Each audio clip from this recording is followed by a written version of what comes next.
Buying a house is one of the biggest purchases anyone will ever make in their lives, and it almost always feels like a stretch to buy one, especially if it's your first time.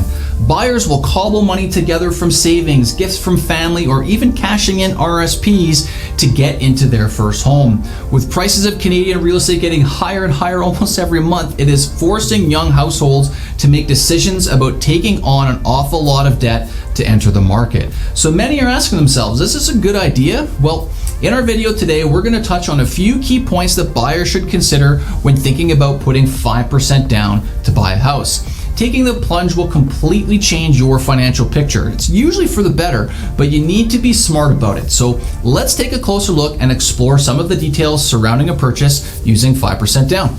Okay, so 5% down is just about the bare minimum down payment you need to get into a house as a first-time buyer. 95% financing is called a high ratio mortgage because the ratio of debt to equity is high, which means that banks will only extend this kind of loan to a buyer if the buyer also pays to insure themselves against default to protect the bank.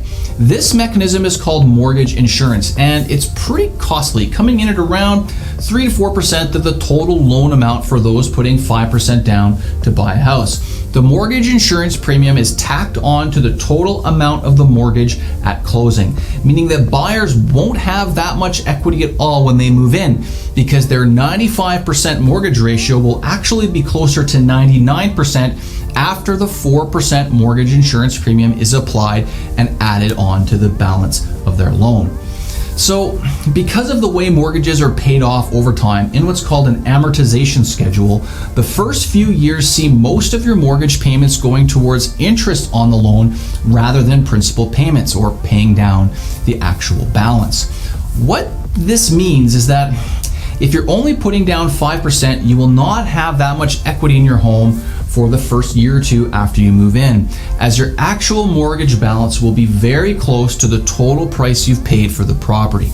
This is a key thing to understand because it also means that it will be more difficult for you to sell your house quickly if you need to, because you won't have the equity position to pay fees and closing costs. So be sure you like the place that you're buying if you are going with 5% down. Another important consideration for 5% down payments is that they are only available on the first 500 grand of the purchase price. For every dollar spent to buy above 500,000 and up to 1 million, you will need 10% down. Now, all of that debt can scare some people off, but there are some very powerful advantages to going with 5% down payments. So let's touch on the 3 biggest ones. First up is the ability to enter the market and the contrast between renting and owning.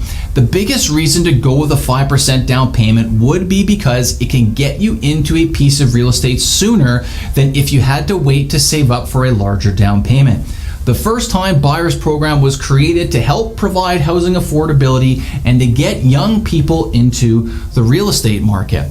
When you were renting, you were paying off someone else's mortgage versus a 5% down and a titled piece of real estate to your name. Your payments improve your net worth each and every month. So taking advantage of the option to buy real estate even with only 5% down, as opposed to sitting on the sidelines and not entering the market, is a huge benefit to the 5% down payment program.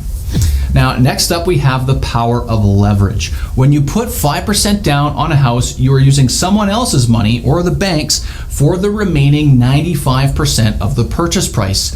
So for every dollar that you put in, the bank is contributing $19 towards your purchase. You are using $5 to leverage $95 to invest in your financial future with your own piece of real estate. The reason this is so powerful is because if the property that you are buying goes up in value or appreciates by 5% a year, so let's say you buy a $500,000 house and you put 5% down or $25,000. After a year, your $500,000 house is now worth $525,000. Well, you don't have to share that $25,000 gain with the bank, and so you have effectively doubled your own money. Real estate investors cannot get this kind of leverage. Only first-time home buyers can, and it's a very powerful way to completely transform your financial picture. Thirdly, we have cheaper interest rates. A little known bonus to going with a high ratio insured mortgage is that you also get just about the cheapest interest rates available anywhere. It's somewhat counterintuitive to think that a buyer putting down only 5% can borrow the remaining 95% at a cheaper interest rate than buyers that have 20% down or more, but that's the way it works in Canada. And the reason is because high ratio buyers are insured, so they pay an insurance premium like we discussed earlier, and this takes away a lot of the risk for the bank. So the banks are inclined to lower their interest rates on insured loans because there is no risk to them. So even though buyers planning to put the minimum down, or 5%, will carry a very large mortgage, there are still many reasons to contemplate going this route. In the realm of personal finance, debt gets put into one of two categories: good debt and bad debt. Bad debt is consumer spending. So carrying a balance on your credit card and paying for that fancy dinner out several times over because you're only making the minimum payment on your credit card. Another example of bad debt would be a consumer goods loan. So say a loan from a furniture store or an electronics store. The reason this debt is considered bad is because the asset used to secure it will depreciate, meaning it is worth less over time than what the buyer paid for it when they took the loan. Good debt, on the other hand, is used to acquire appreciating assets, like a house. So it's still almost always a sound financial decision to get into the housing market, even if you only have 5% down. If you buy right, you can turn that 5% into 25% or more as you look to trade up into your next property. Thanks very much for watching. I hope you learned something, and we'll see you guys next video.